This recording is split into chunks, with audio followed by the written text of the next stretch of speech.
The Galactic Empire scanned Earth and laughed. Primitive species, they said. No threat at all. But they had no idea what we were hiding. They had no idea what was coming next. Princess Zelvera drums her clawed fingers against the crystalline throne, her bioluminescent markings pulsing with barely contained boredom. Another tedious diplomatic reception in the Grand Hall of the Cronin battlecruiser *, inevitable dominance *. As daughter of Supreme Overlord Kavash, she's endured countless such formalities. But today is different. Today marks first contact with the newest spacefaring species to join the Galactic Concord, humans. The airlock hisses open. The human delegation enters wearing what the princess immediately recognizes as powered exoskeletons, bulky, mechanical, and disappointingly primitive compared to the Cronin's sleek, bio-integrated battle suits that complement their natural chitinous armor. Lieutenant Commander Jason Chen, leading the Earth delegation, catches the princess's dismissive glance. The slight narrowing of his eyes is the only indication he's noticed her disdain. The humans come bearing gifts of technology, announces the Royal Herald, including examples of their defensive systems. Zelvera can't help herself. She laughs, a musical, cutting sound that silences the hall. You call those protective systems? They look like something we put on our younglings for their first combat training. The human diplomat smiles, bowing respectfully despite the insult. Appearances can be deceiving, Your Highness. Perhaps you'd care to see a demonstration tomorrow during the scheduled military exercises. The princess leans forward, intrigued despite herself. I'll lead the Cronin team personally. Try not to embarrass yourselves too badly. Her father, Supreme Overlord Kavash, shoots her a warning glance, his own bioluminescent patterns flashing in a private rebuke only royal family members would recognize. Diplomacy had never been his daughter's strength, yet he allowed her these small rebellions. A warrior needed spirit, after all. We gratefully accept your challenge, Princess. Chen responds with perfect composure. We look forward to a educational exchange.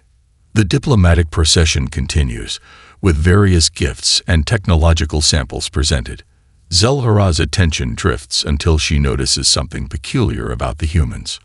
Unlike the Cronins, whose movements are powerful but measured to accommodate their natural armor plates, the humans move with an unsettling fluidity.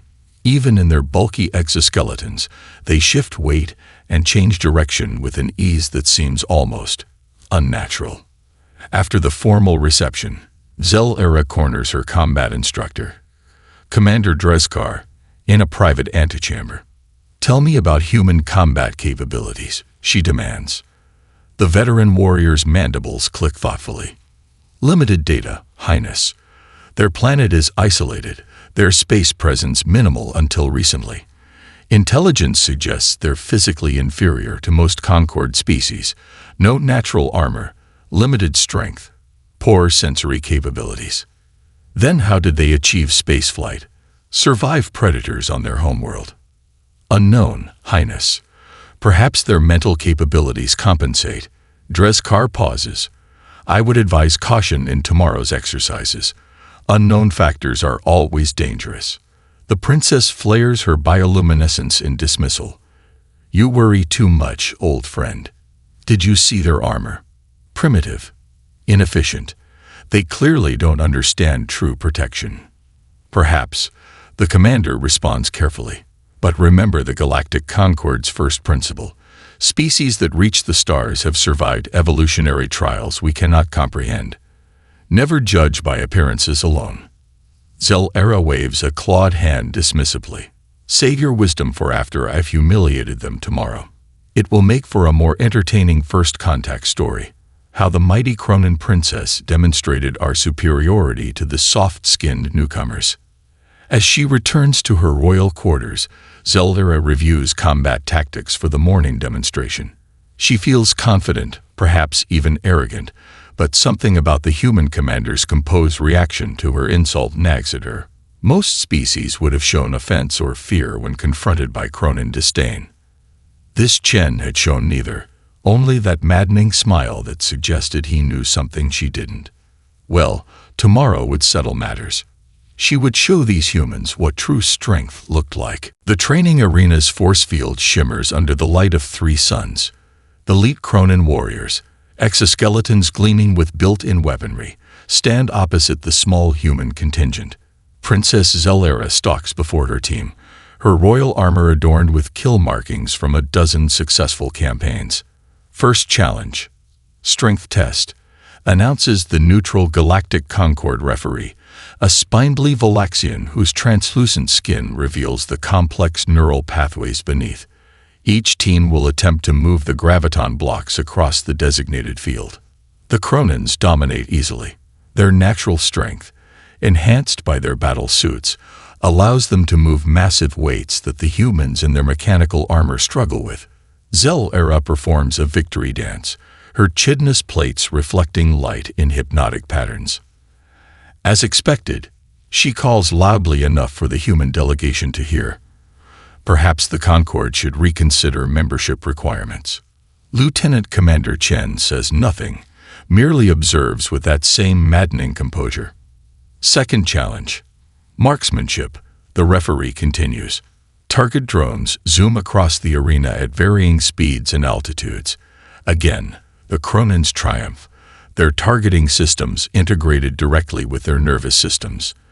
The princess herself hits 17 targets in succession, including a particularly difficult shot that requires anticipating a drone's erratic movement pattern. The humans perform adequately, but unimpressively. Their targeting systems seem rudimentary by comparison, relying on external sensors rather than the direct neural links the Cronins employ. By midday, the score stands overwhelmingly in favor of the Cronin team. Zelera can barely contain her satisfaction, especially when she glances at the diplomatic observation box where her father watches. For once, she's representing Cronin's superiority exactly as expected. Final challenge. The adaptive course, announces the referee. The force field drops, revealing a massive obstacle field filled with barriers, pitfalls, climbing walls, balance beams, and narrow tunnels. As they watch, sections of the course begin shifting and reconfiguring themselves unpredictably. Participants must reach the center and retrieve the victory crystal, explains the referee. The course changes based on your movements and strategies.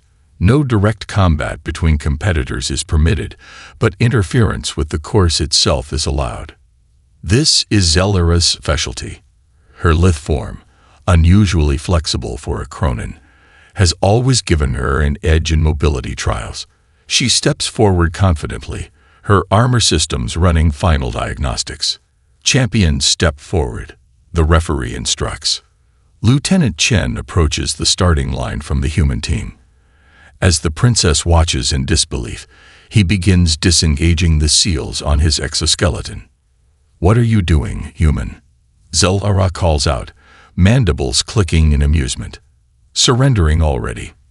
Chen looks up, his exposed face now visible as his helmet retracts.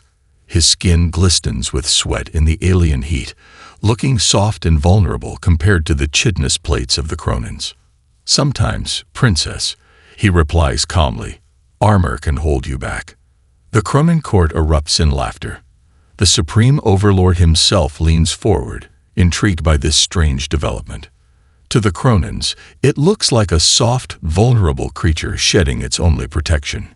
"You understand this is not a swimming competition." Zelera mocks as Chen continues removing sections of his powered armor. "Though I suppose you might float better without all that weight." Chen stands now in a simple black undersuit that reveals a compact but well-defined physique. To Cronin eyes, he looks impossibly fragile. No protective plates, no integrated weapons, just soft tissue and thin fabric. 10 cycles on appropriate protective gear says I reach the crystal first. Chen offers with a slight smile. The princess's bioluminescent patterns flare with excitement. "I accept your wager, human. Prepare to work off your debt in our engineering section." As they take positions at the starting line, Zelera can't help wondering if the humans have some secret advantage she's overlooking, or if they're simply fools. Either way, she's about to find out. The referee raises a signal arm. Champions ready. Begin. The buzzer sounds. Zell-Era launches herself into the course, her teammates following different paths. Their movements are powerful, direct, smashing through barriers when necessary, using their armor's enhancements to overcome obstacles. The princess chooses what appears to be the most direct route to the center, her enhanced leg muscles propelling her over a low wall. Behind her, she hears the satisfying crash of another Cronin warrior, demolishing an obstacle rather than navigating around it. Typical Cronin efficiency. She doesn't bother looking back to check on the human. Without his armor, he'd be lucky to make it past the first section. A series of spinning platforms appears before her. Zell-Era times her jumps perfectly, her armor stabilization systems compensating for the unpredictable rotations. As she lands on the third platform, she catches a flash of movement from the corner of her eye. Chen is taking an entirely different approach to the course. The princess, momentarily distracted, nearly misses her next jump. She recovers quickly but can't help watching with fascination as the human navigates a section of shifting walls. Where she would power through or over obstacles, Chen seems to flow around them. He squeezes through narrow gaps that the bulkier Cronins must break through, uses momentum to swing across chasms, and contorts his body in ways that would be physically impossible for the rigid-bodied Cronins. Impossible, she mutters, mandibles clicking in disbelief. When a section of floor suddenly disappears beneath one of her teammates, the heavily armored Cronin plummets instantly, his battlesuit's mass making recovery impossible. The crowd gasps as the warrior is teleported safely back to the starting line. Eliminated. Chen faces a similar trap moments later, but instead of falling, he twists mid-air, catches a hanging cord with one hand, and uses the momentum to launch himself forward to stable ground. The human spectators cheer wildly. Zell-Era forces herself to focus. She still has the lead, barely. 3 more obstacles between her and the crystal.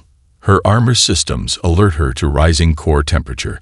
She's pushing herself harder than usual, and the cooling units struggle to keep pace. She leaps a chasm, lands heavily, and charges toward a maze of laser barriers.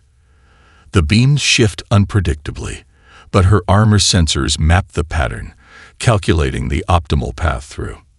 Then Chen appears beside her, having taken a completely different route. They enter the laser maze simultaneously. The princess follows her armor's guidance, moving methodically through the shifting beams. It's a careful, measured approach. The Cronin way. Chen dances *. There's no other word for it. While she processes and follows a calculated path, he simply reacts. His body twists, bends, and contorts to avoid each beam as it appears.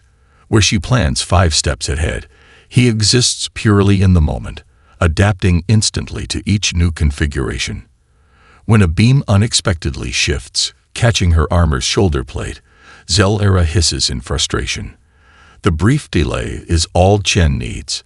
He slides beneath a horizontal beam, rolls to his feet, and springs forward to the platform where the victory crystal hovers. The human reaches the center first, claiming the crystal with a graceful roll that brings him back to his feet, barely breathing hard. Zell-Era arrives seconds later, her armor's cooling systems working overtime, vents releasing steam as her body temperature spikes from exertion, and, she must admit, agitation. How? She demands.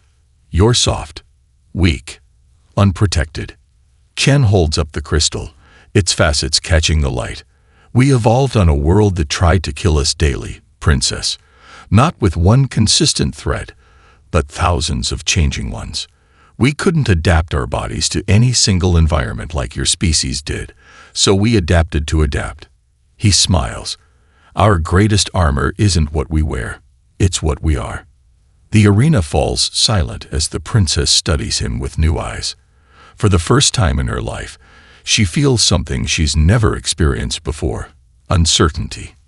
And beneath that, a dangerous curiosity. Again, Zell-Era commands, lunging at Chen with practiced precision. The training chamber is sealed, environmental controls adjusted to accommodate both species. It's the middle of the night cycle. After her public defeat, the princess secretly requested private combat training from the human. She initially claimed it was to understand enemy weaknesses, but she can no longer deny her fascination. Chen sidesteps her attack with minimal movement, using her momentum against her. His hand barely touches her armor, yet somehow redirects her entire body mass. Your natural armor gives you incredible protection, he explains, circling her, but it limits your range of motion. You're thinking linearly, direct attacks, direct defenses. That's how combat works, she insists, mandibles clicking in frustration. She adjusts her stance, trying to mirror his balanced posture. Not for us. Chen demonstrates a fluid martial arts form, movements flowing like water. Humans learn to turn disadvantages into strengths. We can't withstand direct hits like Cronin's, so we developed ways to avoid them altogether. Zelera attempts to copy his movement pattern, but her body's natural limitations make it impossible. Her plates grind slightly against each other as she pushes beyond their designed range of motion. Your species evolved perfect armor, Chen says, correcting her stance with gentle touches. Ours evolved perfect adaptability. Different approaches to the same problem. Survival. My instructors would say your approach is inferior, she admits, attempting another strike. That true strength comes from withstanding blows, not avoiding them. And what do you think, princess? She pauses, considering. I think there is wisdom in both approaches. As they train, Zelera learns about Earth, a planet with rapidly changing environments that forced humans to become masters of adaptation rather than specialization. A world where creatures evolved countless defensive and offensive adaptations, forcing humans to constantly innovate to survive. In turn, she shares stories of Cronin military campaigns, their honor code, their belief in strength through unchanging tradition. My father would call your flexibility weakness, she admits during a water break, watching Chen stretch in ways her body never could. And what do you call it? He asks, meeting her multifaceted eyes.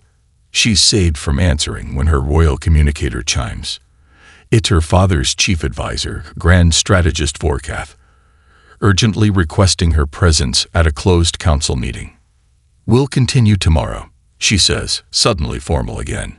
She hesitates at the door. This session remains confidential. My father wouldn't understand my interest. Chen bows respectfully. Of course, Your Highness. As she walks through the battlecruiser's corridors, Zelera reflects on how differently she now views the human. 4 days ago, she saw only a soft-bodied alien in primitive armor. Now she sees the armor for what it truly is, not the source of human strength, but merely a tool they can use or discard as needed. More disturbing are her feelings about Cronin armor, both the physical plating her species evolved and the rigid traditions they've maintained for millennia. For the first time, she wonders if their greatest strength might also be their greatest limitation. The council chamber doors slide open, revealing her father and his advisors gathered around a holographic display of human physiology. The grim expressions on their faces immediately puts her on alert. Ah, daughter, Supreme Overlord Kivash rumbles. You've spent time with the humans. We require your insights. Something in his tone makes her bioluminescent patterns pulse with warning. This isn't a simple briefing. What's happening, Father? Grand Strategist Vorkath steps forward. We've discovered something disturbing about our new allies, something that requires immediate action. As the hologram rotates to show detailed scans of human neural pathways, Zelera realizes her private training sessions with Chen might have consequences beyond what she imagined. The humans represent a fundamental danger to our way of life, intones Grand Strategist Vorkath, manipulating the holographic display to highlight human neural pathways. Their adaptability isn't merely physical, it's cognitive. They don't just change their bodies. They change their minds. Zelera watches from the edge of the council chamber, careful to keep her bioluminescent patterns neutral despite her growing unease. Explain, demands Supreme Overlord Kavash.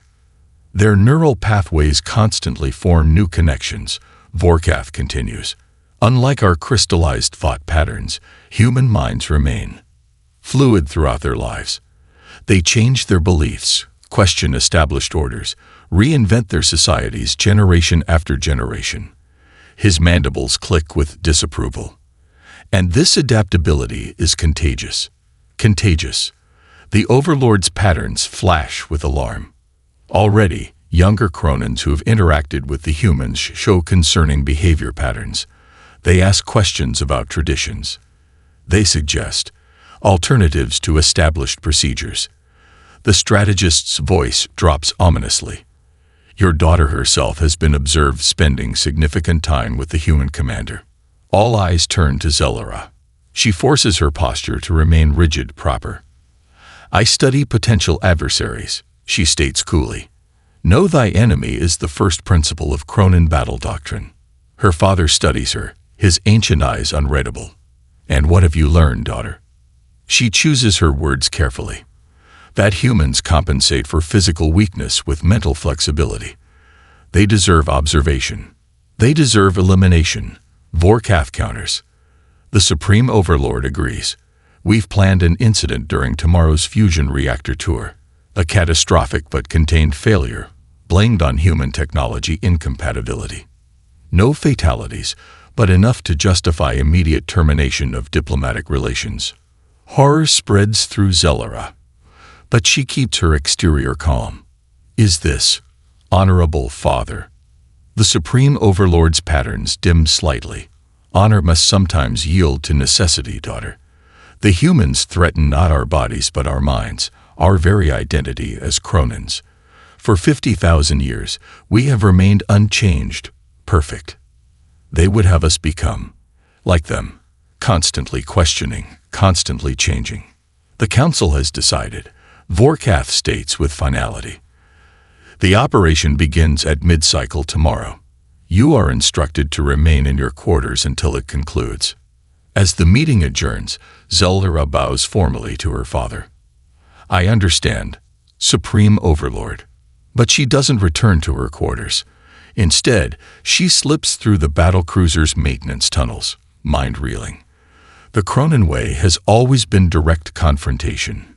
Strength against strength. This planned sabotage feels wrong, cowardly. She finds Chen in the human quarters, working on his armor. My people are planning to sabotage tomorrow's reactor tour, she blurts out. You need tow. Why are you telling me this?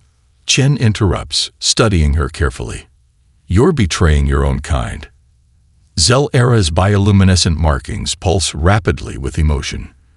Because what they're planning isn't strength, it's fear disguised as strength. Real strength would mean facing the challenge you represent, not eliminating it through deception. Chen sets down his tools, eyes never leaving hers. And what challenge is that exactly? The challenge of change, she admits. For millennia, Cronins have evolved perfect protection against our world's dangers. But we've stopped evolving, Chen. Our bodies, our societies, our thinking, all crystallized into unchanging patterns. You humans never stop changing, and that terrifies my people. Change doesn't have to mean losing your identity, Chen says softly. It can mean growing into something better while keeping your core values. Before Zellara can respond, emergency alarms blare throughout the ship. Alert. Vordax Battle Fleet TKTKT. All Purusonadial to battle stations. Chen and Zellara lock eyes, both instantly recognizing that the conspirators' plans are now irrelevant. The Vordax, an aggressive hive mind species that preys on civilized worlds, have somehow penetrated deep into Cronin space. We can settle cultural differences later, Chen says, quickly reattaching his armor. Right now, both our species need to survive. For once, the princess finds herself in complete agreement with the human. Chaos erupts throughout the battlecruiser as the first Vordax boarding pods pierce the outer hull. Cronin warriors rush to defensive positions, their battle suits automatically sealing and activating integrated weapon systems. The ship's artificial gravity fluctuates as emergency protocols engage. Princess Zelera sprints through crowded corridors toward the bridge, Chen keeping pace at her side. Her royal communicator chimes with constant updates, none of them good. How did they get past our sensor perimeter? She demands of a passing officer. Unknown, Highness. They appeared from nowhere. Some new cloaking technology.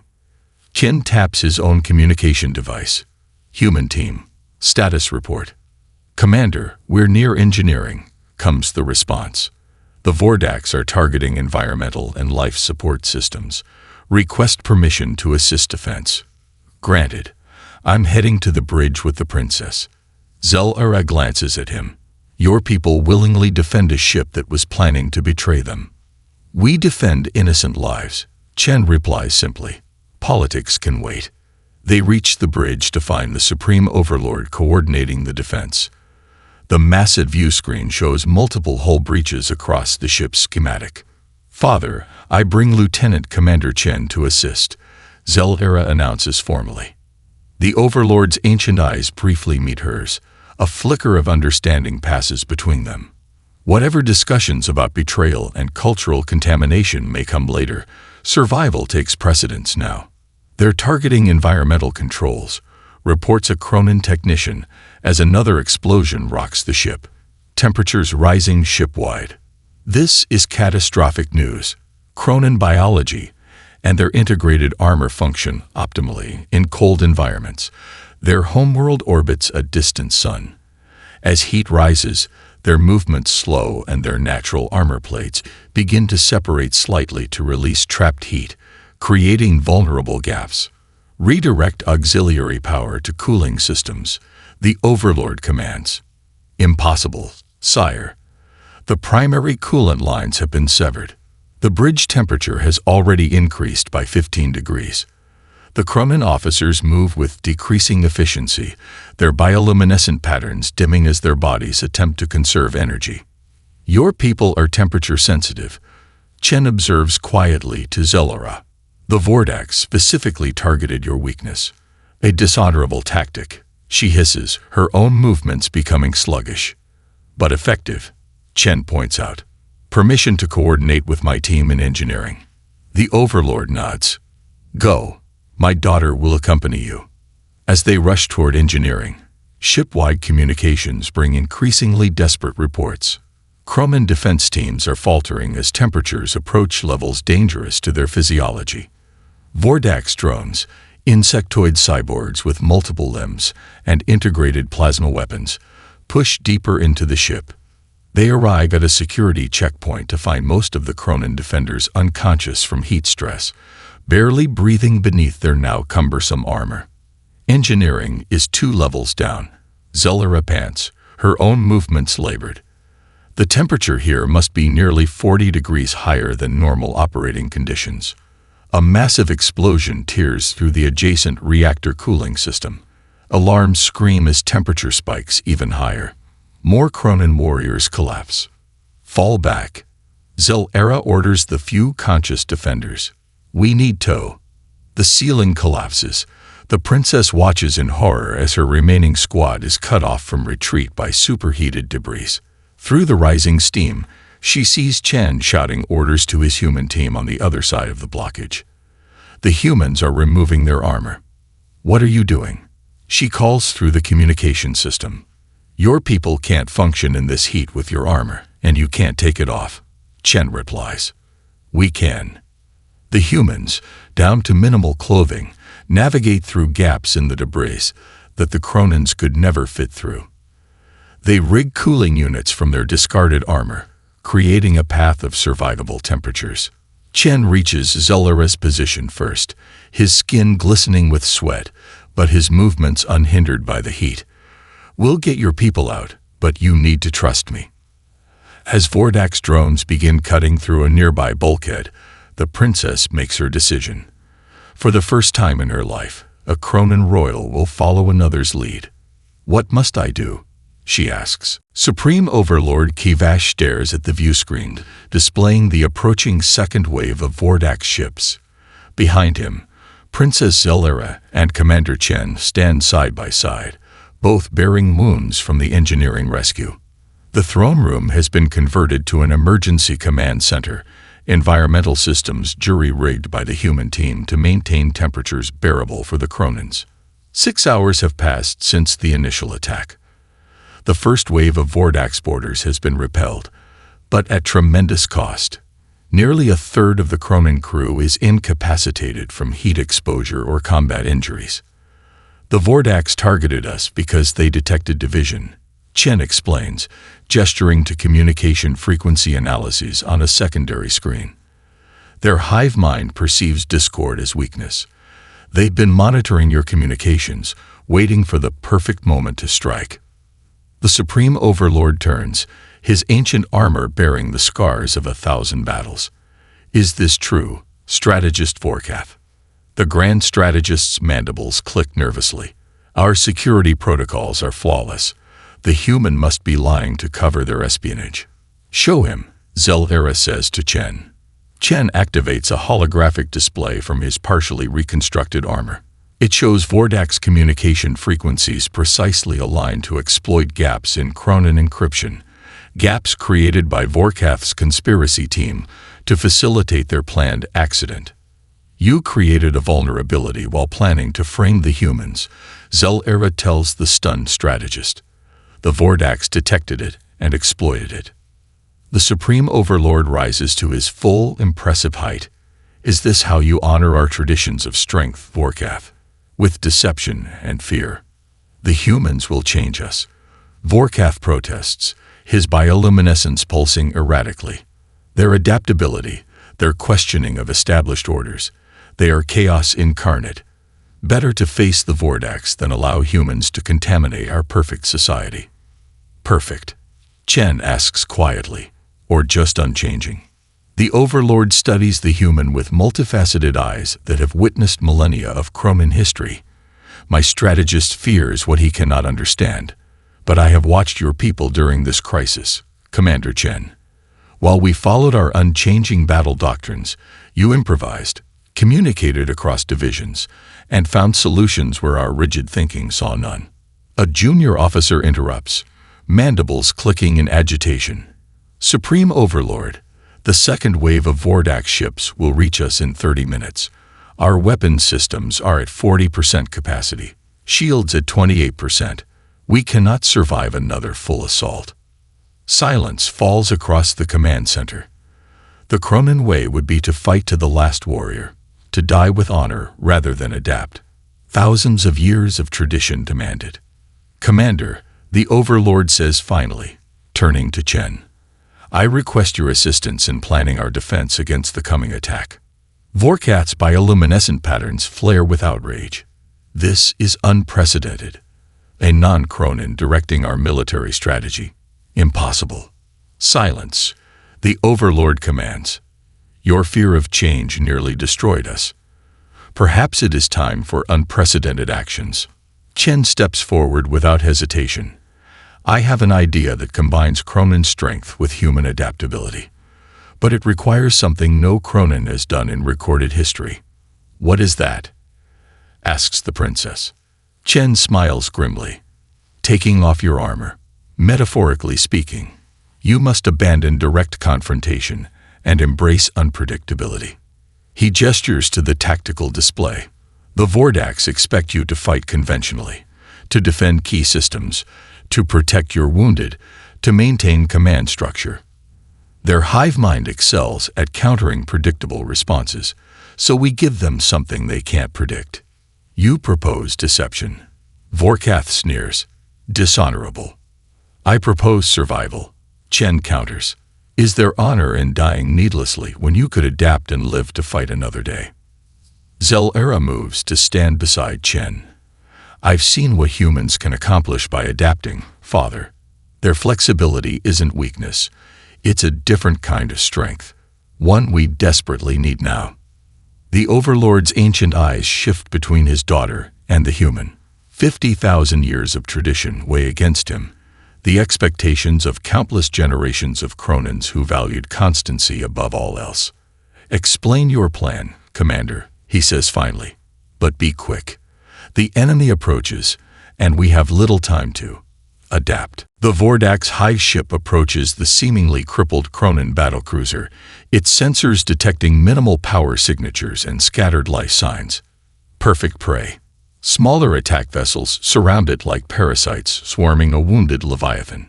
Inside the battlecruiser's command center, Supreme Overlord Kivash watches the enemy approach on minimal power systems.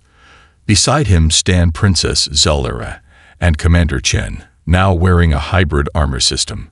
Kronan protective plates integrated with human-designed flexibility joints. They've taken the bait, Zelera confirms, studying the tactical display. Boarding pods preparing to launch. The plan is unprecedented in Kronan military history, a complete abandonment of traditional frontal assault tactics in favor of a strategy that embodies both species' strengths. Throughout the ship, mixed human Kronan teams wait in specially prepared ambush positions. Remember, Chen says into the ship-wide communication system, use the environment adaptively. Let them come to you. Kronans provide the anchoring strength, humans provide the mobility. Together, we're something the Vordak's hive mind can't predict. The first Vordak's boarding pods penetrate the hull, but instead of finding disorganized resistance, they encounter a new kind of fighting force. Kronan warriors providing impenetrable defensive positions, while humans execute rapid strike maneuvers from those secure points. In engineering, the princess fights alongside Chen. Her traditional royal armor has been modified based on human designs, sacrificing some protection for dramatically improved mobility. She's never felt so alive in battle, moving in ways no Kronan has moved before. A Vordak's drone lunges at her with razor appendages. Instead of meeting the attack head-on as Kronan doctrine would demand, she sidesteps, a human technique, then counters with Kronan strength, her natural armor crushing the drone's central processor. Behind you, Chen calls out, sliding beneath another drone's attack to disable its leg servos. They move in perfect synchronization now, each compensating for the other's vulnerabilities. The princess provides protected positions from which Chen can launch his attacks, while his mobility covers the gaps in her defenses. The Vordaks, encountering completely unexpected resistance, falter. Their hive mind cannot process the unpredictable patterns of attack. When their queen node attempts to retreat, it finds its escape routes cut off by precisely placed explosives. Another human tactic the Kronans would never have considered. Hours later, as the captured Vordak's high ship is secured by Kronan forces, the Supreme Overlord addresses the combined crews. Today marks a new era for the Kronan Empire. His voice resonates through the halls. For millennia, we believed that strength came from unchanging tradition, from the perfect armor that encased not just our bodies but our minds.